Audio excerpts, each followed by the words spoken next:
People are under attack in America, but we are not victims and we are not powerless. Black people are under attack in America, but we are not victims and we are not powerless. Our fundamental rights are under assault and our very history is being denied, but we will not stand by quietly as it happens. The goal is to condition this generation to white supremacy, because they see this generation is pushing against this far right-wing fascist ideology. We want our freedoms. We want our people to be safe. And so seeing that as an existential threat to the Republican Party, they aim to change the way a generation thinks by changing what we teach them. Members of the Congressional Black Caucus did not hold back at a press conference on the state of race in America earlier this week on Capitol Hill. The group highlighted a slew of right-wing attacks on blackness and civil rights, like the ideologically driven Supreme Court ruling that put an end to affirmative action, the challenges to voting rights and equitable redistricting seen recently in states such as Alabama and Louisiana, the onslaught of book bans and revisionist curriculum standards for teaching Black history, and the lack of action to address the Black maternal mortality crisis in a post-Roe v. Wade landscape. In the words of Congresswoman Terry Sewell of Alabama, old battles have indeed become new again. Joining me now is the chair of the Congressional Black Caucus, Congressman Steve Horsford of Nevada, and NYU history professor and author of Strong Men, Mussolini to the Present, Ruth Ben-Ghiat. Thank you both very much for coming to the Sunday show. This is an interesting pairing, but the conversation we are about to have is going to merge what each of you has been talking about separately on our air for months now. And Congressman, let me start with you. How dangerous of a moment in time is this for Black Americans? Well, thank you for having me on, Jonathan. I'm here in Boston at the NAACP National Convention, meeting with President Johnson and leaders across the country, along with our members of the Congressional Black Caucus. And in fact, we did a Democracy for the People event just yesterday, talking to constituents here in Boston in Congresswoman Presley's district. And what we hear all across the country as part of our summer of action is Black people literally feel attacked. There's a ban on Black, a ban on Blackness happening. It's targeted, it's well-funded, it's organized, and it's orchestrated. And what we are saying as the Congressional Black Caucus is that we're not going back. We're not going to be silenced. We're going to call out those who are promoting this division in our country, from the Supreme Court to state legislatures who are attacking our fundamental rights and eroding our freedoms, whether that's on women's reproductive justice, whether that's on access to college, whether it's protecting our most fundamental right, which is our right to vote. We have fought too hard for these freedoms, and we're not going back. Mm-hmm. And Congressman, we have heard some controversial race-related comments from some Republicans. Congressman Eli Crane, Republican of Arizona, referred to Black people as, quote, colored people on the House floor, and then claimed he misspoke. Meanwhile, Senator Tommy Tuberville, Republican of Alabama, asserted a few times and then backtracked a few times that white nationalists are not racist. Why is it important to call this out? Well, Jonathan, when these individuals use racist tropes, terms that have very negative, derogatory history and meaning, whether it's the term colored people on the House floor in 2023 or Senator Tuberville saying that white nationalists are not racist. If they're not racist, then what are they? And every time I think they use the word woke, I want to ask them, who are you talking about? Is it Black people? Is it other people of color? Is it the LGBTQ community? Is it women? Because all of these attacks, whether it's on women's access to health care, whether it is providing for fair and free maps, how is it that the state legislature in Alabama can defy the Supreme Court, who told them you have to have two opportunity districts, which essentially means that Black people deserve to have equal representation. And in Alabama and in Louisiana, they are now defying the Supreme Court. This is a ban on Blackness, and the Congressional Black Caucus won't stand for it.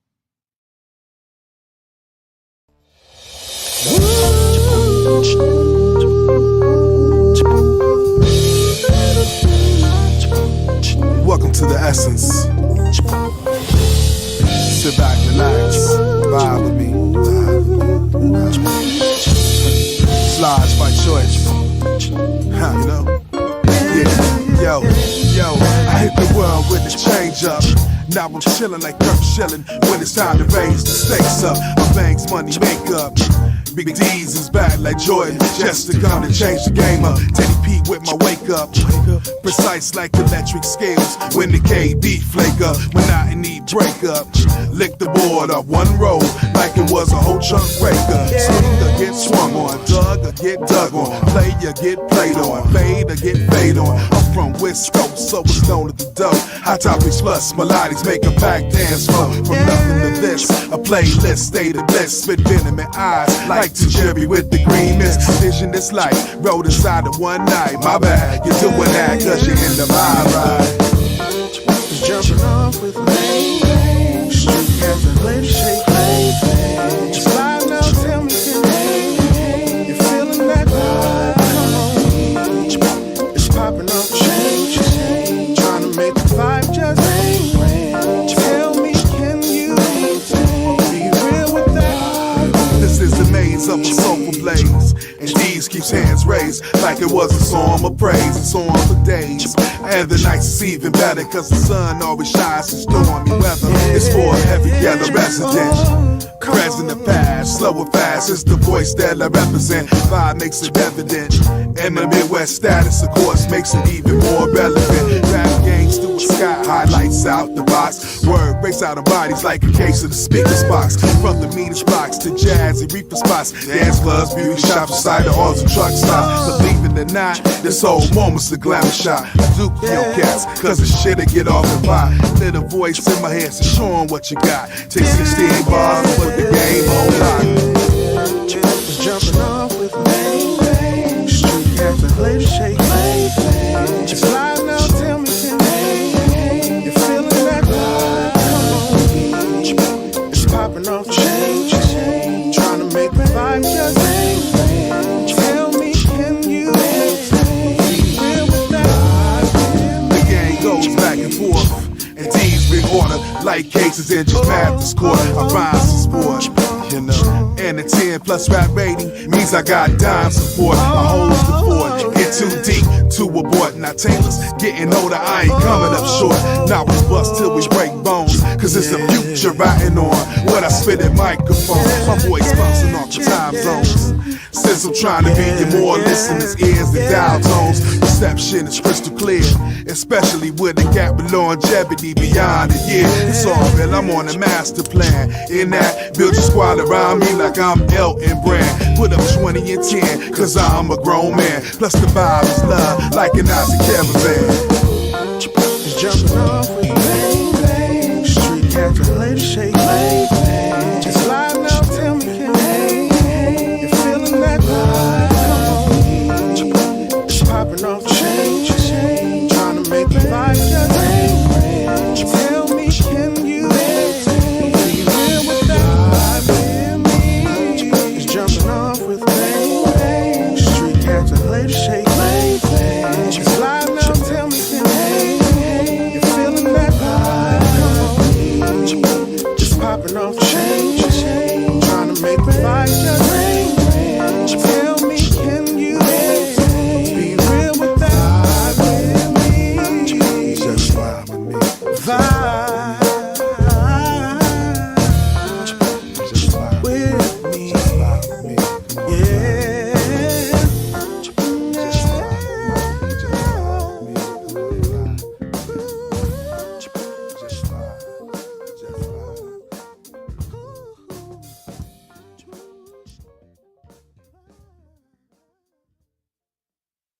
My position is that the black woman's disrespect and rebellion against the leadership and the authority of the black man is a direct cause of the breakdown in our black family structure. Now, of course, there are many black people who consider those fighting words because as black women, we have never been subject to the kind of examination that our men have been subject to since we have been here. We have been...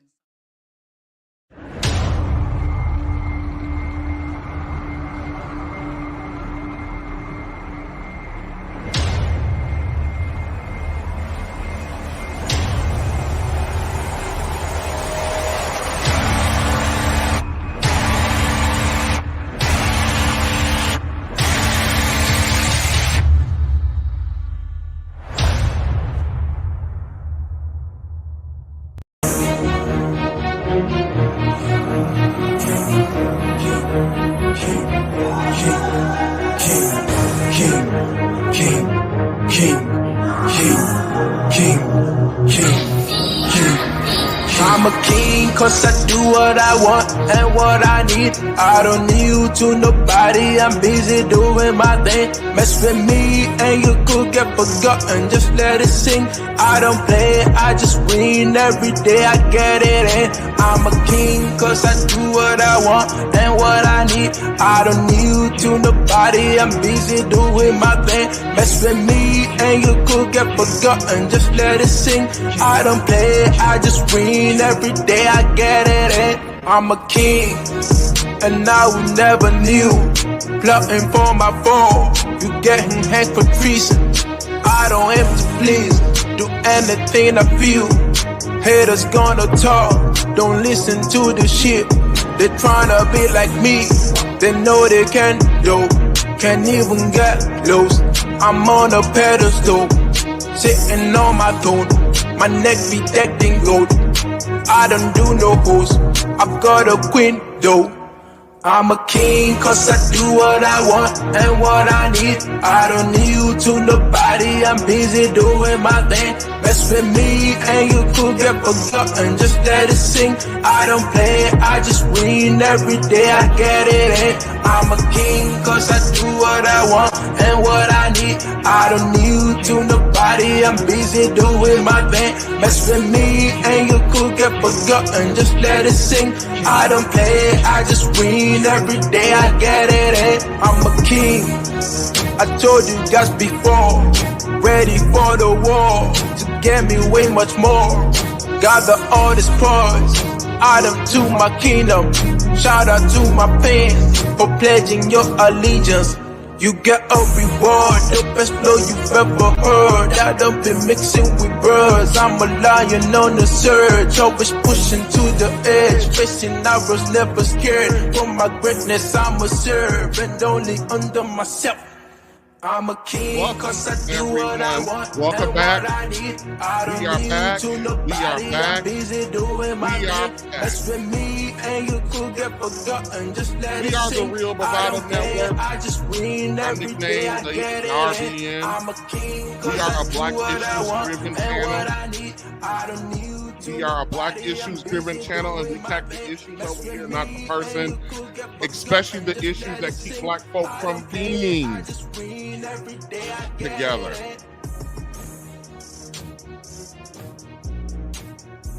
This issue with the Breakfast Club is some of everybody, even outside of the Black space, as I'm watching on these YouTube streets, is picking up on just how incredibly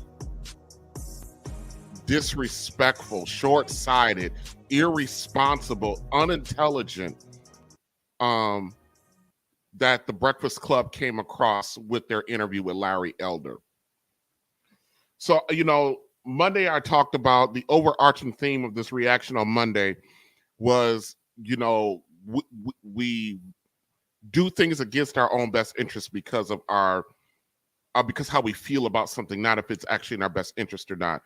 Yesterday, we talked about it directly from the platform's namesake, which is selective outrage, and how we just, how we get, we're outraged at, at an issue, but if it's coming from a group or individual that we're fond of, we're dead silent on it. Selective outrage.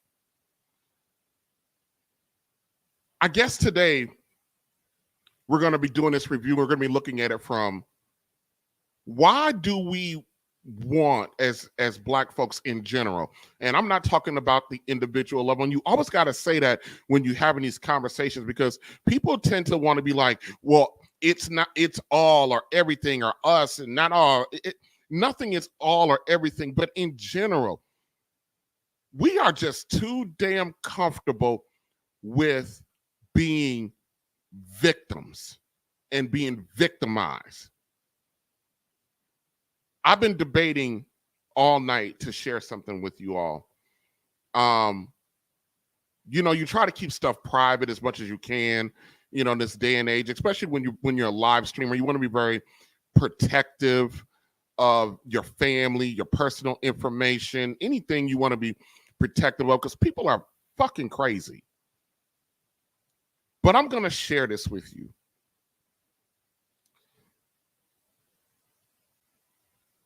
My mother is now 60 years old. And my mother, I'm 45. I have not known a period in time where my mother was not irresponsible, where she did not engage in prostitution, where she was not addicted to some form of substance. And the relationship with my mom is highly strained, not because of her vices or irresponsibility, primarily because of how she engages with me. And so the relationship is extremely strained. So when I talk to when my grandmother talks to me about it, and she throughout my life, she tries to implore me to just, you know, do all of these things, accept all of these things, accept bad behavior, she implores me to accept mistreatment from my mother. And my grandmother's excuse is always what happened to my mother during her marriage from her husband. We had this conversation a couple days ago, again. And I said to my mother, to my grandmother, I said, listen, my mother's been away from her husband now almost 30 years. The man is now dead now. Good riddance to that brother. She's been away from this man almost 30 years. I'm 45 now. I'm the oldest. I said, at what point is my mother responsible for what she does and where she's at? At what point is she no longer a victim? At what point does the things that her outcomes represent the collection of decisions that she makes? At what point can we lay this at her feet? No matter what happens to any of us in our lives, no matter what happens to any of us in our lives, no matter how bad it becomes, no matter what the circumstances are, you cannot control the circumstances or you can't control the circumstances. If I get dismissed today from both of my jobs, yes, it is horrible. It is it is catastrophic to my life. But at what point do I pick myself up and go, okay, this has happened. How can I minimize the effects of this? And with Black people, we have become conditioned, generationally conditioned, that our situation is exclusively because of something else, which might be true. That there might have been a boulder that ran into your life. But when are you responsible for picking it up yourself and putting it together yourself? In that CNN clip, that MSNBC clip that I played at the beginning, I'm actually going to break that down this tomorrow. Because the man from the Black Caucus kept saying, Black people are under attack. We are under attack. We're under attack. The voters in Alabama are doing this. The voters in this state are doing that. I mean, the politicians in this state is doing this. The politicians in this state are doing that.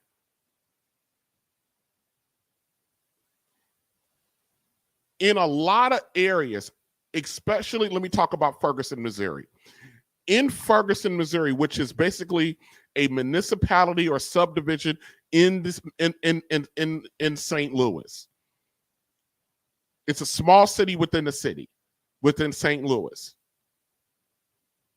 60% of the residents in St. Louis were in Ferguson were African American, were Black at the time of the Mike Brown incident.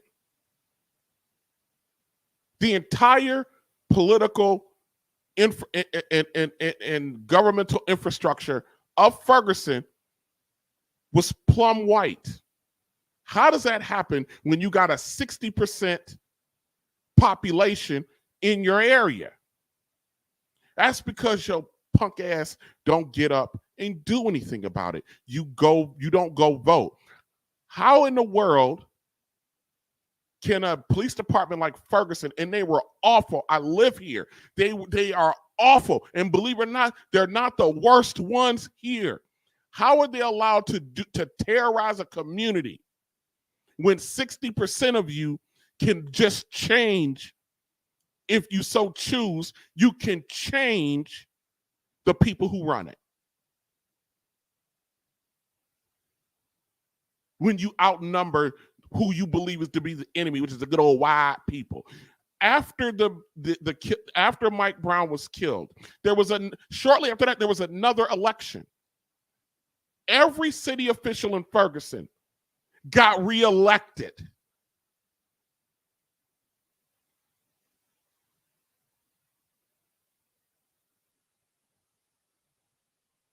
At what point do we get our asses up and take responsibility for our own outcomes? The Tulsa massacre, the burning down of what is now affectionately called Black Wall Street, which didn't get called Black Wall Street until after it was rebuilt.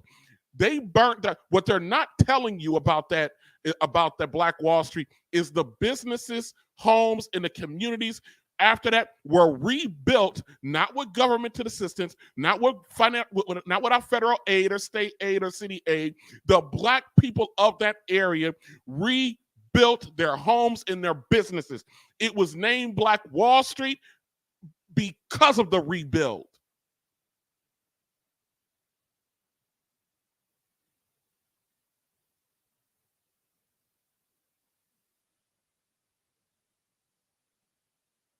A lot of the things that happen to us is because we won't do anything about it. We are always sitting around waiting on somebody else to do it for us.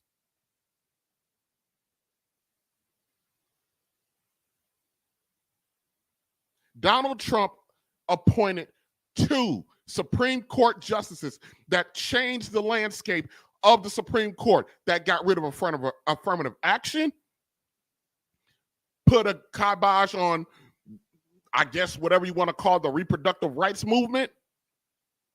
If you guys were so pissed off about that, why in the world was voter turnout during Donald Trump's election in our community down 17%?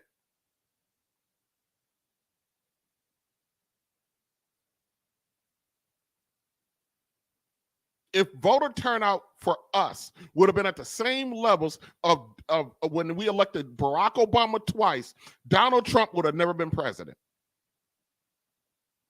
Now, you would have had to suffer through whatever Hillary did, but at least from a political standpoint, those particular Supreme Court appointments would not have happened.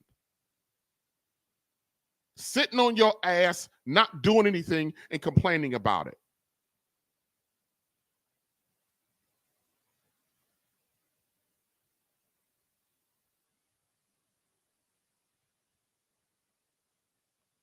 Another thing, Larry Elder's #1 platform is addressing the breakdown of the Black nuclear family. I am getting sick and tired, and it's getting louder as people in my personal life are discovering that I got this channel. I'm getting sick and tired of people sitting around here talking about people who should know me, who should know my intentions, who should know my heart, who should know my perspective. I am sick of these motherfuckers telling me that all I do is bash women, particularly black women. And I'm not the person that's gonna sit around and just allow you to distort what I do over here because you're uncomfortable with some uncomfortable facts and realities about our women.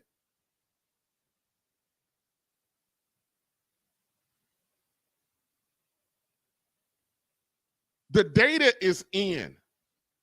Our problem in black culture is not and has not, nor has it ever been the majority of black men. Even the CDC has come out and said that even the good Pied Piper of male bashing, Oprah Winfrey, has had to come out and to a degree retract everything she said about black men over her 40+ year career in the media. The problem is our women have run astray, run amok, and they have turned their backs because on the family, and they rather lay up with the least credible versions of black men out of some perverted need to be in control, and you've populated our culture with a bunch of wild gremlins that the rest of us now have to deal with. And then when you get into your 40s, you want to sit around here talking about what kind of high value man you want, that you deserve, that you earn. You 38 and go back to go get a bachelor's degree. Now I need a man who's educated. You didn't know what the hell educated means. Having a damn degree doesn't make you educated. And it's speaking from a guy who has multiple degrees, multiple graduate degrees.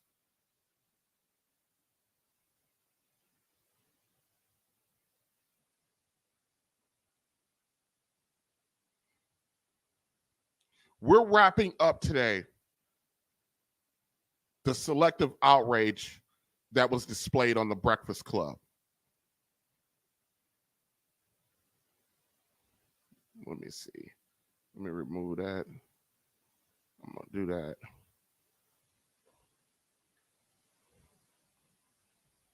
Here we go. I'm talking about right. Whatever it is. The bottom line is it's more white people than it is black people. And so if more black people are not getting loans disproportionately, it seems you only want to apply the disproportion to the conversation when it benefits your talking points. I'm not sure you understood. Which is why they say. I'm not sure you understood. I'm not sure you understood my point. That's why I mentioned in 1995 when 186 black people who were not getting loans filed a class action lawsuit claiming that they were denied the loan because of racism. Citicorp said, okay, here are your loans. The reason I wasn't giving you the loans is because we're afraid you weren't going to be able to pay them back. I'm not talking about Fast forward, they weren't able to pay them back, which proved the Citicorp point. I'm not talking about that. I'm not talking about I know you're not, because inconvenient. I'm talking about your response to Envy when you said more white people get approved for loans. Since you like numbers, Washington Post said black Americans have the highest denial rates for purchase and refinance of loans, according to Home Mortgage Disclosures Act. Because of their credit score. And all credit scores are the same. 15% of Hispanic loan applicants were denied, compared with about 11% of white and 10% of Asian applicants with same. You can have all the credit scores be the same, but if you ain't got your 20% down, you're not getting on loan. If you don't have the financial portfolio to support your mortgage payment, you're not getting a loan. I'm sorry. If your debt to income ratio is out of whack, you're not getting a loan. That has nothing to do today with you being white, black, Asian, Hispanic, Indian, or anything like that. When your matrix is out of whack, they got this whole narrative. You can have an 800 credit score. You can have an 800 credit score. and make $36,000 a year and be $98,000 in debt, and then go out and try to get a mortgage. See what happened. You want to get a $200,000, $300,000 mortgage on making 38 grand a year, but you got an 800 credit score, but you got $90,000 in student loan debt. Let's see how well that works out for you when your matrix to afford one isn't there.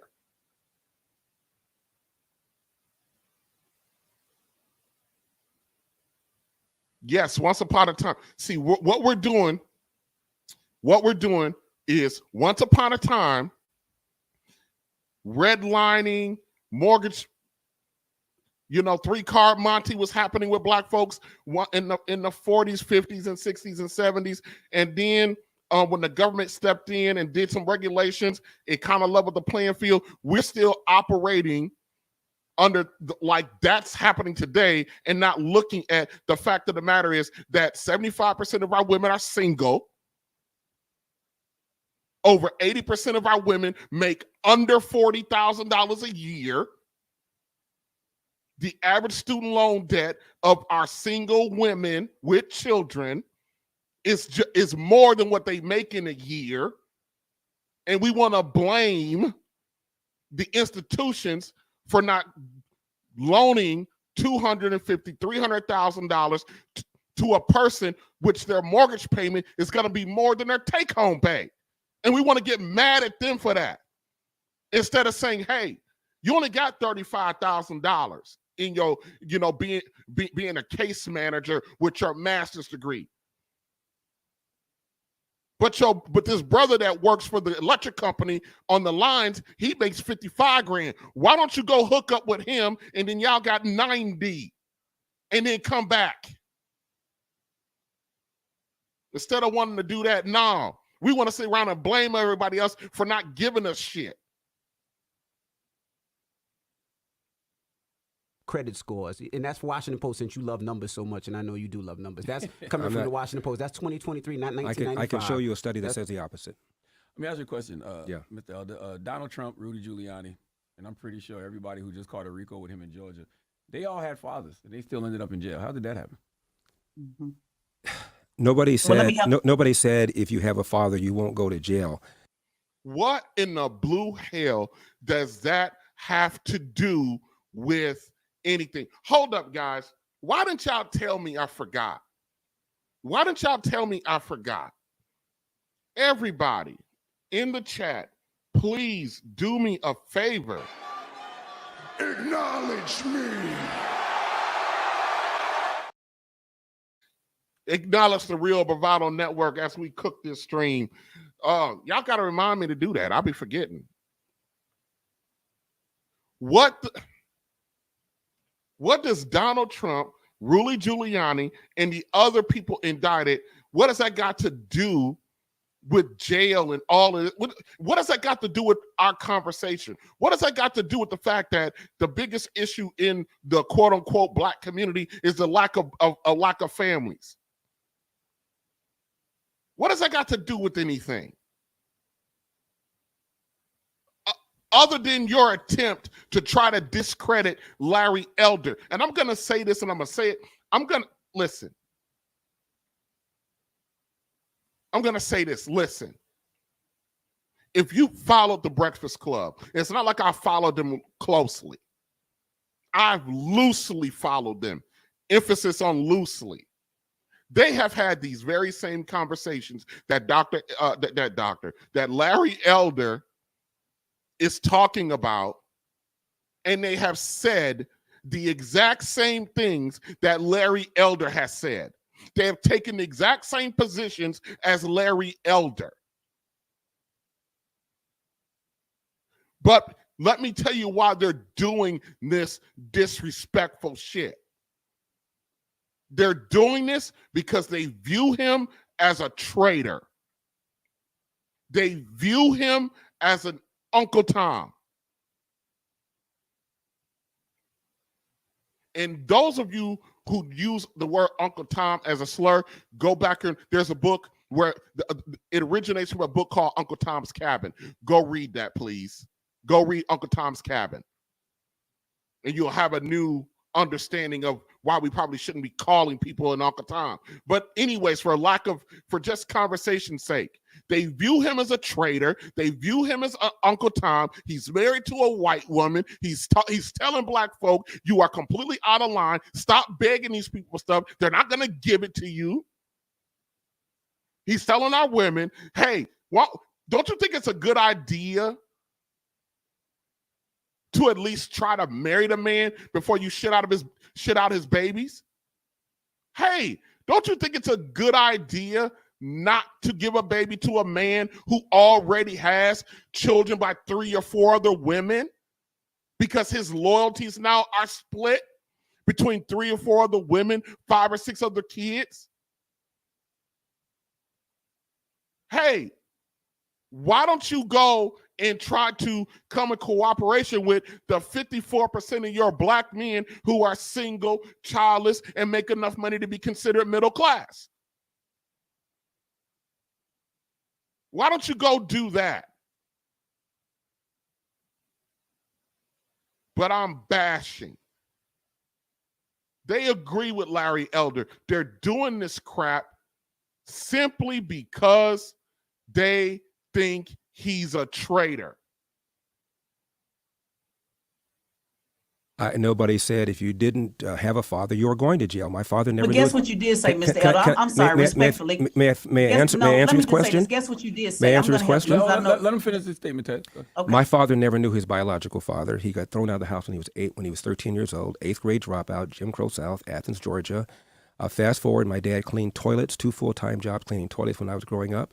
Went to night school to get his GED, and then after that, he went to night school to learn how to operate a small restaurant. Money making is my thing, cause I'm trying to be rich, trying to put away meals.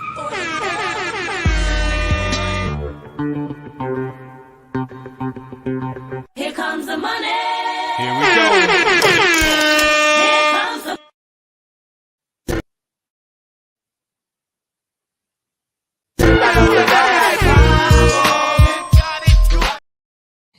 All right, shout out to my homegirl, Almanize. Didn't KS say you get what you negotiate for? Absolutely. What we have as a people negotiated for as far as policies specifically for us are concerned. You get what you negotiate for. And I've said a couple times this week that I do not necessarily agree with, I'm not aligned with Larry Elder, but I'm aligned with this issue. And it's not because Larry Elder is a Republican. It's just that he thinks inherently the Republican Party is good, and I don't. The Republican Party panders to a fringe outfit that is against my personal safety. So I cannot, in good conscience. And the thing that irks me about black male Republicans is that oftentimes they like to pretend that their party does not pander to that extreme wing of their party.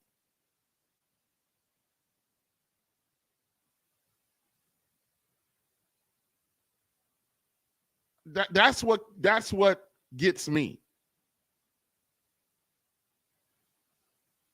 Age of 47, my dad saves his nickels and dimes from his job, starts a small restaurant near downtown LA. Fast forward, he retires in his 80s. He owned that restaurant. He owned property next door, plus the house that's still in our family. Not too shabby for somebody who did not know his biological father. It's not a death sentence. You still have choices. It's just much, much more difficult to raise a child on your own. Even Tupac Shakur said, Larry Elder's father didn't even know his father. And the man found a way.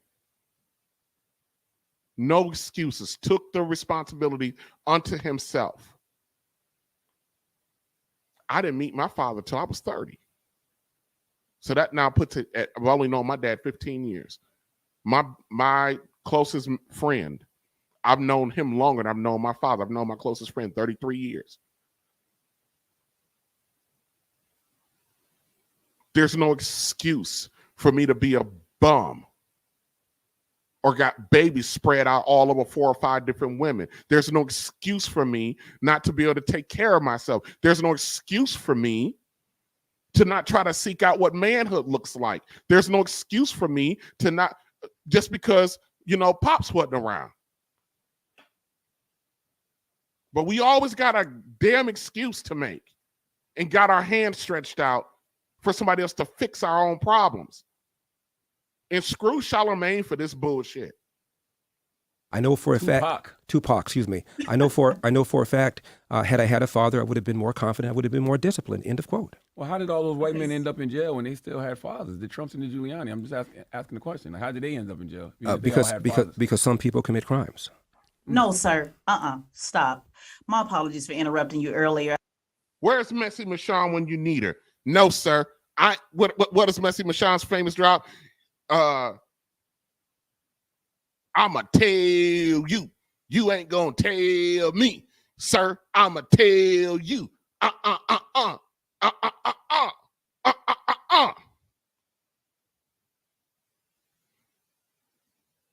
Oh my God, to a degree. Speaking of Messy Michon, y'all, Messy Michon, of all of the breakdowns that I've seen on this, hers is the best. Hers is the best. The link to that breakdown of this for Messy Michon is in the description. Please go watch it. I'm not watching it because I rock with Messy Michon or we've had a laugh or two or she's, you know, supported me and all this, that. I'm telling you that her breakdown is excellent. And she has the ability to talk about this gobbler in a way that I can't. Or I could, but I probably get deplatformed or some crap like that. Of course. There you go, Messy Michon. Of course. Yeah, she did that. I'ma tell you. I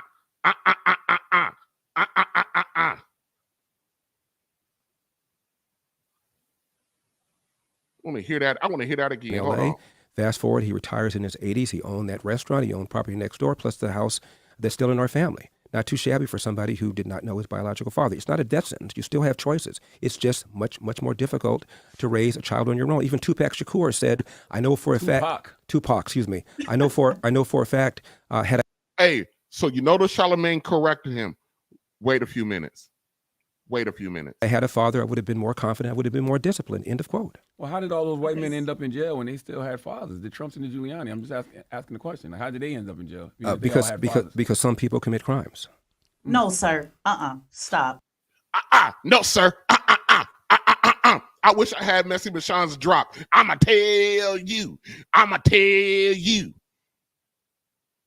There's a huge part of me, and maybe I shouldn't be admitting this out loud, maybe because it's wrong, but I'm going to give you guys a very wrong statement. I guess it's wrong. You ladies tell me it's wrong.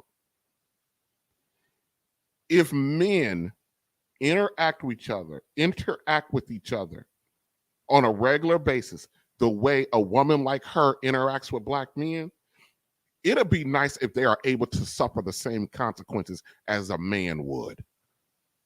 Because maybe they'll knock it off.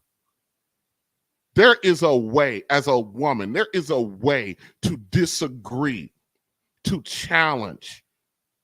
disagree and to challenge a man without coming across like you can just, if you want to, roll up and whoop his natural ass.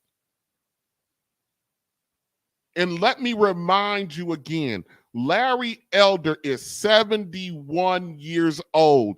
Larry Elder speaks not from what he read,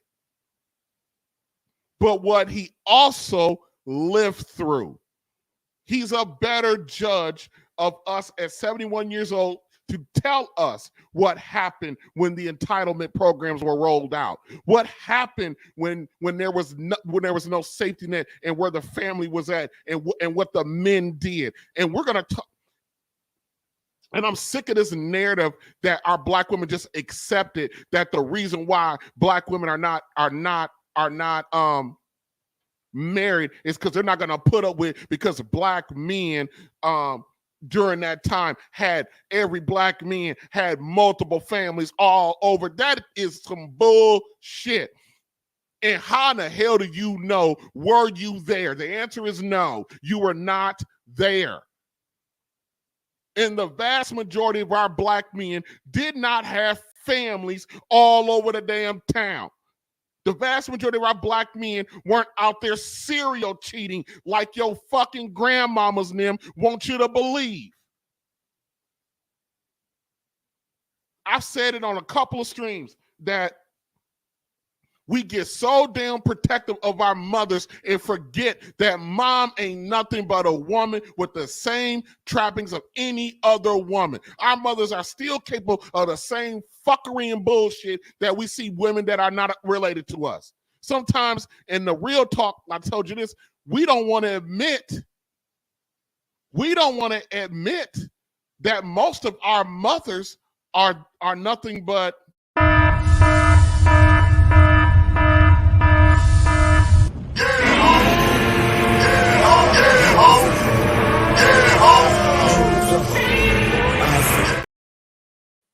we don't want to admit that too many of our mothers are number some fucking retired, well, some of them not even retired thoughtzilla's out here competing. Your 55, 6-year-old women out here competing with your 30-year-old, 28-year-old daughters and granddaughters. Money making is my thing, cause I'm trying to be rich, trying to put away meals.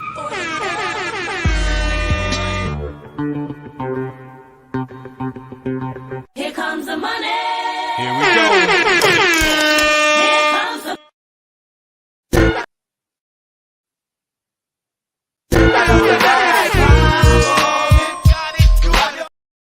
Shout out to Cat Mama 926.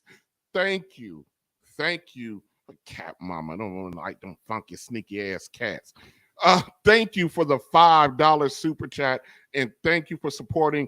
And yes, thank you for liking loving the conversation. And yes, do us a favor and Acknowledge me. and get those likes up. I don't even know where the likes are at. You know what I mean? So yes, I appreciate it. And one more again. Money making is my thing, cause I'm trying to be rich, trying to put away meals.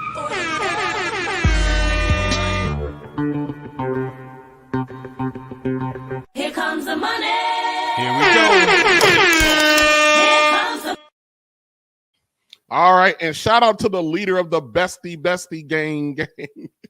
I'm gonna make up a name for your bestie, the bestie crew. Messy Michon in with the $10 super thick sticker. I almost said thicker. You know what's on my mind. With the $10 super sticker. Thank you, Messy Michon. We got some issues. The Real Bravado Network is a Black issues driven channel, and our issues are just, we got too many to count and label. Yes, Coonley, I know about 3D. We'll get to him. Lord have mercy. Let's get back to I'ma tell you. My apologies for interrupting you earlier. I just couldn't stomach the answer that I knew you were going to say. Couldn't stomach the answer? Yeah, I couldn't stomach because your actual answer to I couldn't stomach the answer. Well, I'm gonna give a damn what you can stomach. Disrespectful ass clown. Trump being what was happening to him with the indictments, you actually said that the system was doing it. You said there was a two-tier system. This is your words. That's right. That it was a two-tier system. So when it came, here's what she's hoping to do. Here's what she's hoping that she's. Here's what her goal is right now. Got him! Got him! Got him! Got him! That's what she's hoping to do. But every time she opens her mouth, all I hear is, yeah, ho! Yeah, ho! That's all I hear. Yeah, ho! Yeah, ho! That's all I hear when she opens her mouth. Yeah, ho! to Trump, all of a sudden you now believe in this systematic thing that's happening to Trump. But then when it happens but it's to not. black people, But it's not about race.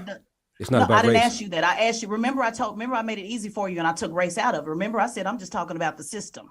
I'm just talking about the system. If you want to ask me whether I believe Donald Trump is being treated the same way as Joe Biden and is being treated the same way as Hillary Clinton, all of these people are white. All these people are white. There's a double standard. Well, Mr. Elder, you didn't hear my question. You said that you didn't hear my question. You said some people commit crimes, so you do believe that Trump, Giuliani, they committed a crime. I don't know. But you just said some people commit crimes. I said some people committed a crime. I didn't say Donald Trump committed a crime. If you ask me specifically whether I believe Donald Trump committed a crime, I don't. Specifically about. And that's what me and Larry, Donald, he definitely committed a crime, brother. Now, just because he committed a crime doesn't mean that I think he should be prosecuted for it. They're going to prosecute his ass right back into the White House. That's how stupid they are. They're going to prosecute his ass right back into the White House. Because Donald Trump ain't did nothing did nothing any different than any other president in history or major politician has done. They are just going after him because they don't like him. They all in their little feelings. Those people and why they ended up in jail, and they all got fathers. Well, Donald Trump is not in jail. Oh, he got indicted. Yeah, he got indicted. That's a far cry from being in jail. Why did he get indicted? Well, he got arrested, is what I'm saying. He's going to get arrested. He got indicted, in my opinion, because the DOJ has a double standard. They let Hillary pass, for example. She clearly violated the Espionage Act by having an unsecured server in her basement. She paid for the Steele dossier. She destroyed 30,000 emails that were under subpoena, and she got a wrist slap. And Donald Trump is now being indicted, I think, for the fourth time. It's unfair. Right. Black people been telling y'all how corrupt the FBI is for a long time. And the FBI has been corrupt. There was COINTEL, the FBI.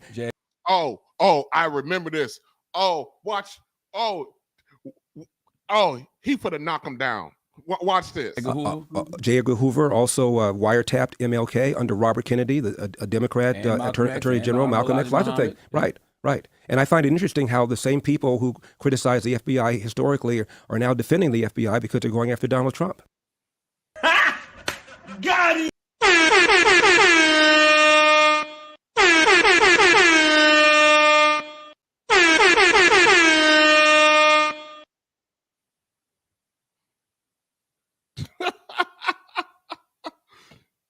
And I'm not a fan of Donald Trump, but here is what we called yesterday the selective outrage. For as long as I've been on this planet, we've been railing against how corrupt, how immoral the FBI and the CIA is, especially what they did with some of our black quote unquote leaders in the Black Panther Party and the black community.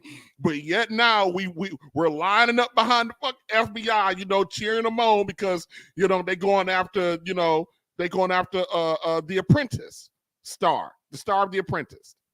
Oh, we're not defending FBI. I didn't say you were. I said some of the same people. We're just looking and saying, damn, finally. What's your thoughts with Florida? And you see that they're trying to take our history out of these history books and not trying to teach our history. What's your thoughts? I find it interesting that the Democrats are the ones complaining about Florida. This is a party of slavery, party of Jim Crow, the party of the KKK, the party of the Southern Manifesto, the party of Dred Scott, the party that I said earlier destroyed the nuclear intact family, and the party that is opposing school choice.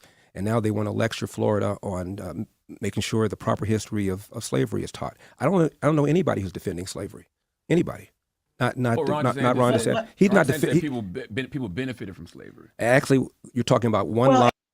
Okay, listen, everybody.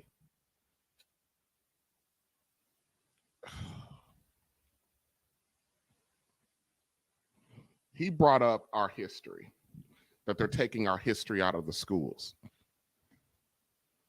This goes back to my earlier statement of why in the world are we leaving things for us up to other people? I'm not saying that we should not have a fair and accurate representation of us in the school system. But if we are doing our job at home, we don't have to send our children into these school systems. There are other ways that there are other mechanisms in this country in place to educate our kids, get them the legal paperwork so they can go on to college if they want to go on to college. We do not have to do that. White folks, middle class, suburban white folks do it all the time. A lot of them homeschool their children. They don't let them into the system, and sometimes not ever. But they still go on to college to do this, that, and the third because they want them to be indoctrinated and taught a certain kind of way. We are sitting around here expecting other people to do our job for us. And Larry Elder, his singular platform, his singular issue is we got to do something about the breakdown of the nuclear family. The Breakfast Club here. They got a segment where Charlemagne, they do the donkey of the day. Charlemagne, the Breakfast Club. I don't even know that chick name because every time I hear her voice, all I hear is, yeah, ho! Yeah, ho! That's all I hear. But that entire crew, DJ Envy, Charlemagne, you guys are intellectually dishonest.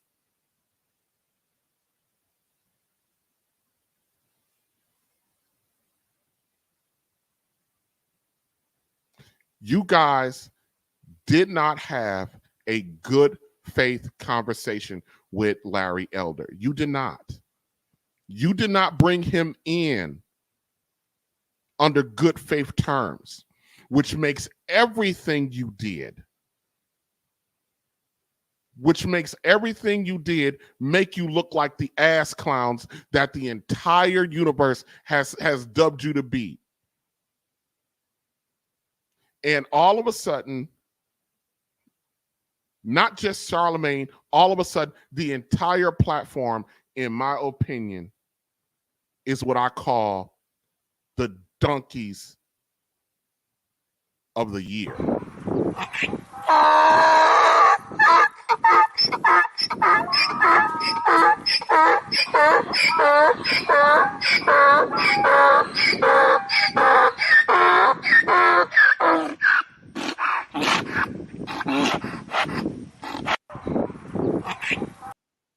That's the platform. You guys definitely get the entire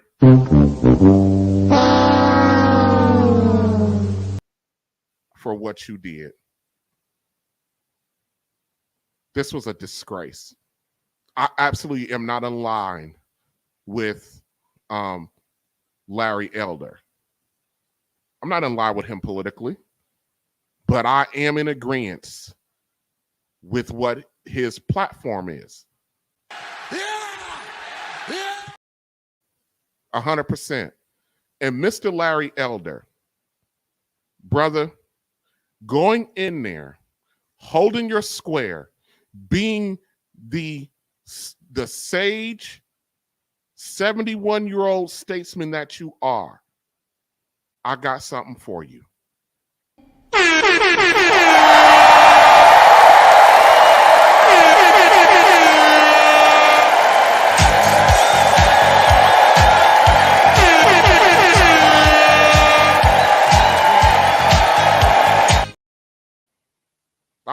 That's for Larry Elder. That's for Larry Elder. You deserve one more round of applause, one more standing ovation for going in there and trying to have a good faith conversations with these fucking dumpster fires. Before I do, I've been dying to do something. Before we give Larry Elder one more round of applause and standing ovation, Breakfast Club, I made a phone call to heaven. And I got sent down a message for you fuckers.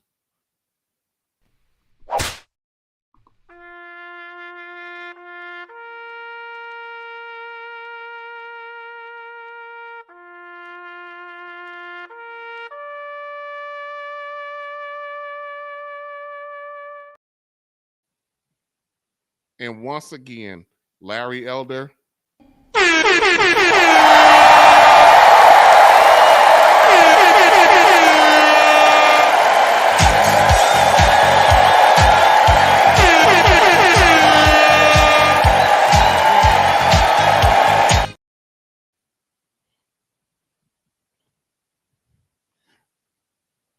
Theo Coop in the mornings. Real Bravado Network during your coffee break in the afternoons. Messy Michon in the evenings. She called it, not me. Ladies and gentlemen, one more time for Larry Elder.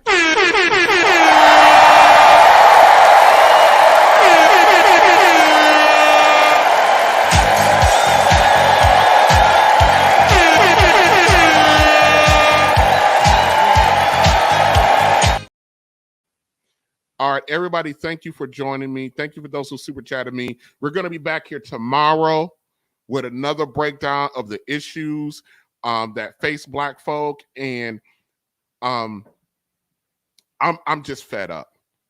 I'm fed up, and I'm fed up with the fact that we just won't take responsibility, accountability for what we do in the situation that we are in. I don't need them. I mean, it'll be nice if, we got reparations, but I don't need the reparations. I mean, I shouldn't say that. I wish I did get the kind of money, but I'm not begging them for a damn thing. Everyone, Theo Coop in the morning. I'm here during your coffee break. Messy Michon, she called the lineup, not me, and I'm rolling with it. We'll see you guys tomorrow, 1:30-ish, okay? Thank you guys for supporting me, especially my good brother Coonley, my good sister Almanize. You guys are very encouraging to me. I really appreciate it. I wish you guys are a little bit closer so I could take you out to lunch or dinner or something like that, okay? In the meantime, I'm a king, y'all.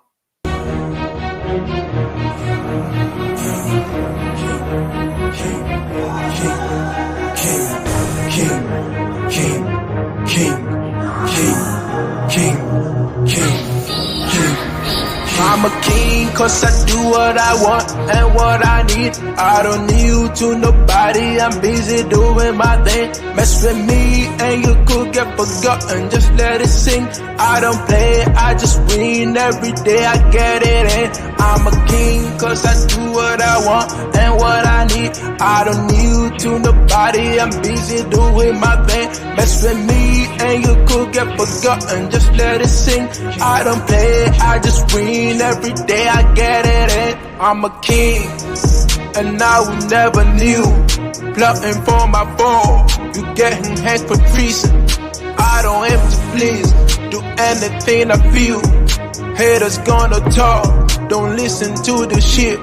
They tryna be like me, they know they can, yo. Can't even get lost, I'm on a pedestal, sitting on my throne. My neck be decked in gold, I don't do no hoes, I've got a queen though.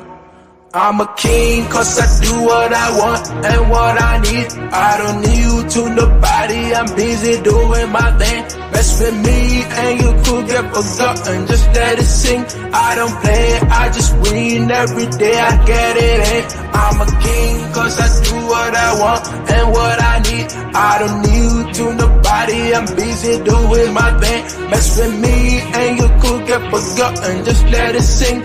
I don't play, I just win every day, I get it in. I'm a king, I told you guys before. Ready for the war, to get me way much more. Gather all the spoils, add them to my kingdom. Shout out to my fans for pledging your allegiance. You get a reward, the best flow you've ever heard. I don't be mixing with birds, I'm a lion on the surge. Always pushing to the edge, facing arrows, never scared. For my greatness I'm a servant, only under myself.